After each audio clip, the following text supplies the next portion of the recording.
Richard, what did Donovan prove to you in Game 1? Man, it's hard. It's hard to kind of put it into words because we've all watched his career for so long. And I talked about it. I was like, yo, he's turning into different. And with no disrespect to D Wade, he looks very similar to D Wade with a jump shot. Right? And like, you know, he can knock down threes. Like he can put pressure on you in so many different ways. He can also go downhill. And you can see his improvement. He started off with a nice handle for a 2-guard. And then you see a play like that, and he's got like a pity pat like he's a point guard now. Like, that's tough. Right. And so just to see his growth over the last few years and to see him leading this team, he's up there. He's pushing himself into that next tier category.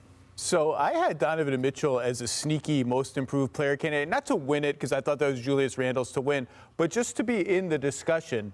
And, you know, because he got a little bit better at everything. And it's easy to say, well, that's what young players are supposed to do and take it for granted. Nope. Not every young player does it. And by the way, a player that good, getting a little bit better at everything, sometimes that little bit better at everything makes you a star. And Donovan Mitchell is a star, and he was exactly the kind of star the Jazz need, because the question everyone's had about the Jazz is, well, when they come across these fearsome switching defenses, do they have a guy who can get buckets one-on-one, even though he did that to Carmelo Anthony in his rookie year in the playoffs one-on-one. Marcus Morris, toasted. Luke Kennard, goodbye. Ivica Zubac, that was a problem. He got buckets on everyone, and he was exactly the player Utah needed. Oh, here we go. Well, I don't know why it was a surprise. He didn't prove nothing to me because watching him last year in the bubble, we already knew he was a superstar, right? When he went toe-to-toe with Murray last year. So this doesn't surprise me. Every time when it matters the most, this young man rises to the occasion in great fashion. So last night, what it showed me even more is that he's a killer, okay? Because he's on the floor out there. He's being guarded by Paul George, Kawhi Leonard, Patrick Beverly in the first half. And then they tried to throw Rondo on him. And all of a sudden, he cooked Luke Kennard down the stretch. I mean, he's a special young talent. He's a superstar. And he's everything that the Utah Jazz need. Well, on the Clippers side, look, they had a 13-point lead at halftime. Perk, is there any concern that LA should take from Game 1? What would it be? Well, you know, at first I liked the adjustment that Ty Lue went with to start the game. When he went small, he started Marcus Morris at the 5.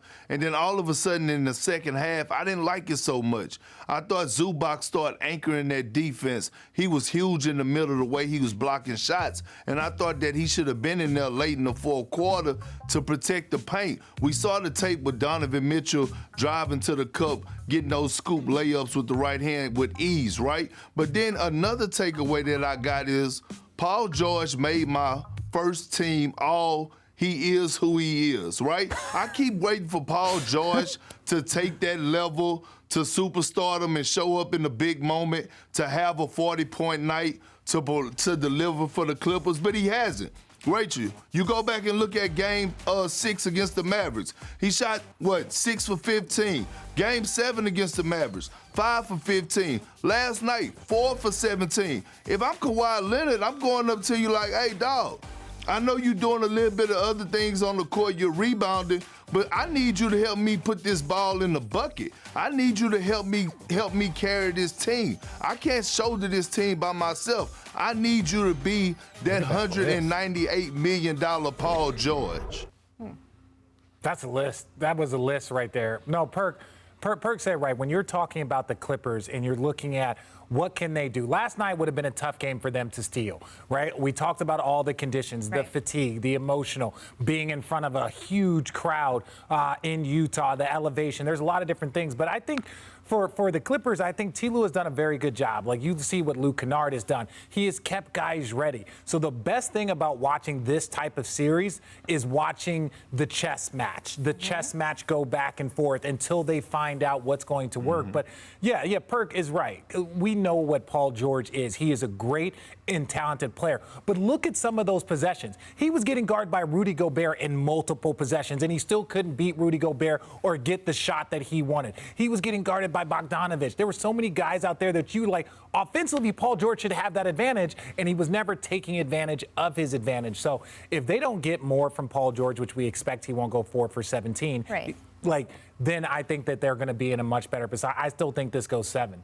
But in a lot of those games, when Paul George goes 4 for 17, the games that got you on that list that you don't want to be on, it's because he goes into settle mode. And like we saw against Dallas, he wasn't settling. He was going to the rim over and over again or taking threes. That's the Paul George they need. The reason he has so many of those low-scoring games is he takes a lot of long twos off the dribble, doesn't get to the line a lot. That Paul George is not going to win them this series. But their biggest concern, honestly, after Game 1, the Jazz looked awesome, and Donovan Mitchell looked awesome, and it was hard for them to play Luke Kennard defensively. It was hard for them to play Zubats in space. I thought we'd see Terrence Mann in the second half. We didn't. There's going to be some adjustments. But if I'm the Clippers, my biggest concern is the other team looked ready for this moment. Yeah, and again, the other team had a lot more time to prepare for this moment. And they were the number 1 seed all season long. They are the number 1 seed all season long for a reason. And I do wonder if Ty's going to go big now again and make that we saw him adjust so well during the Dallas series. I think with Paul George, we don't expect him to be the 1A on that team because the other guy on that team is a 2-time Finals MVP and a 2-time Defensive Player of the Year.